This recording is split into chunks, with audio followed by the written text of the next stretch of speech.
na fart wedi bod yma ym Mryncir ers dros ganrif, ond yn 2001, yn dilyn ar gyfwng clwyr traed ar gennau, penderfynodd y perchnogion ar y pryd roi'r lle ar y farchnad.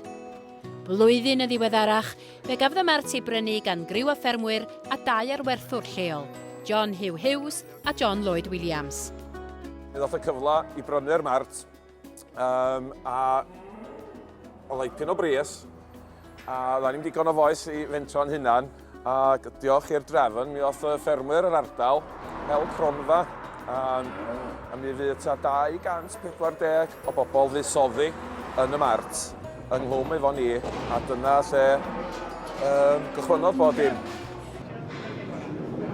Da chi'n cofio y farchnad mae'n cael ei hail sefydlu 10 mlynedd yn ôl? Yndan tad, cofio'n iawn, di bod yn allweddol efo Gwynedd, yr FUW, un o'r NFU, yn dod at yn gilydd i ail agor ar farchnad. Un nod o'n oedd agor y Mart, ar un ffordd o'ch yn mynd i wneud ofo'n gilydd. Roi sioc i ni, efo ni ddoth ar arian i mewn heb i ni feddwl i ddeud y gwir.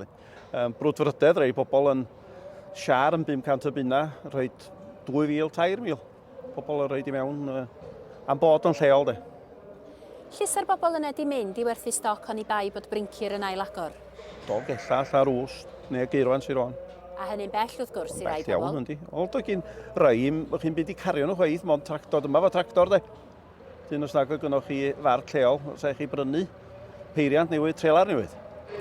Da chi'n cofio yr Mart mae'n cael ei hail agor 10 mlynedd yn ôl? Diolch i'r drefn, mi ddath John Hugh a John Lloyd i'r fei, a dod y cynllun ge bron, a fi o'n i'n ffodus iawn, oedd y ddwy undeb yn weithgar iawn yn annog aelodau i gyfrannu tuag at yr achos, a fi o'n i'n llwyddiannus iawn, a falch i gael gweld yr farchnad i cyrraedd 10 mlwydd oed heddiw, ac yn edrych yn llyfrchus iawn.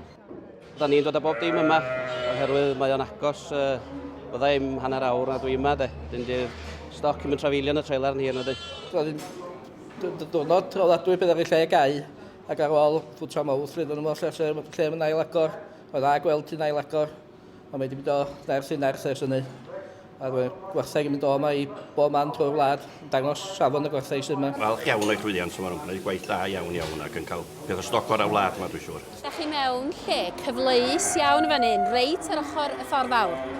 Mae'n gyfleus, ond y peth pwysicau yn ydy bod i mewn ardal efo safon aruthrol o stoc. A mae hynny'n gwneud yn bywyd ni lot hawsach i ddenu prynwrs yma. Be sydd ydych chi'n gweld pethau di newid yn ystod y ddegawd diwetha? Wel, naturiol, mae prisiau di cynyddu. Mae yna lai o stoc yn y wlad, sam dwywaith am hynny. Mae ffarmio yn goblin o fusnes mawr di mynd, oherwydd da chi'n delio mewn, mae'n werth mawr mewn stoc. Mae'r costa redag ffarm yn aruthrol by'n heddiw, so mae mor bwysig i gael pris da am y cynnyrch i wneud i fyny am y costa sydd wedi cynyddu. A'r dyfodol, John? Y dyfodol, ia. Pw a wr. Mae'r hogia yma sy'n prynu gwerthag i ddim yn gwybod beth sy'n blaenau mewn 6 mis. Y dyfodol, sy'n ni'n licio meddwl bod yna dyfodol disglair i'r diwydiant.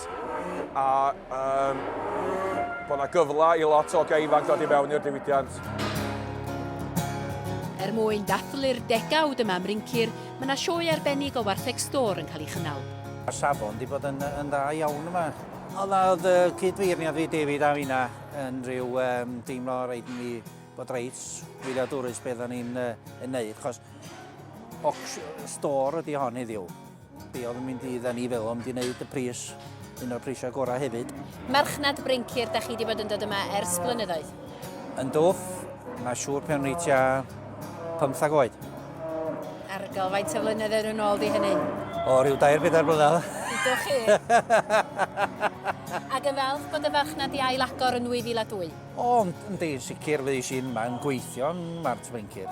Mae'n neis gweld bod yr hogia, y ddau John, wedi ail, wedi mentro, a wedi cael chi support gyn ffermwyr lleol i fedru agor y farchnad yma ni hol. A hwn ydi o, mae'n hynod o bethaf o mynd i gymydog agos iawn i gweithio i Alun yma. Mae Alun yn griw o wartheg.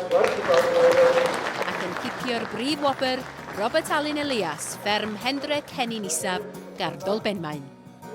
Llongyfarchiadau mawr i chi sydd wedi ennill yma heddiw? Ia, diolch yn iawn. Be di hanes y bistach?